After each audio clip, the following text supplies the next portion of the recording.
বন্ধুরা তোমরা দেখে থাকবে প্রায় বিভিন্ন রকম চাকরি পরীক্ষায় এই ধরনের একটা প্রশ্ন দেয়, যেখানে তোমাকে একটা ছবি দেয়, ছবি দেখিয়ে বলে যে এই চিত্রটিতে কয়টা ত্রিভুজ আছে, ঠিক আছে। তো এই সময় আমরা কী করি, অনেক সময় ত্রিভুজ গুনতে থাকি এবং গুনতে গিয়ে অনেক সময় ঠিকও করে ফেলি, আর অনেক সময় কিন্তু ভুলও হয়ে যায়।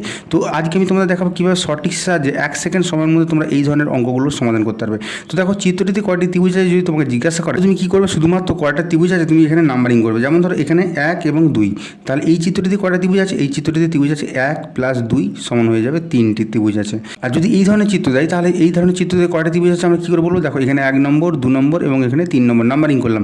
এরপর আমরা কী করবো, শুধুমাত্র যোগ করে দেবো, 1 + 2 + 3 করে দাও, তাহলেই তোমার উত্তর চলে আসবে। 3 আর 2 5 আর 1 6। এই চিত্রটিতে কয়টা ত্রিভুজ আছে না, 6টি ত্রিভুজ আছে। তো দেখো এই 3 নম্বর চিত্রটিও আমি দেখাচ্ছি একইভাবে।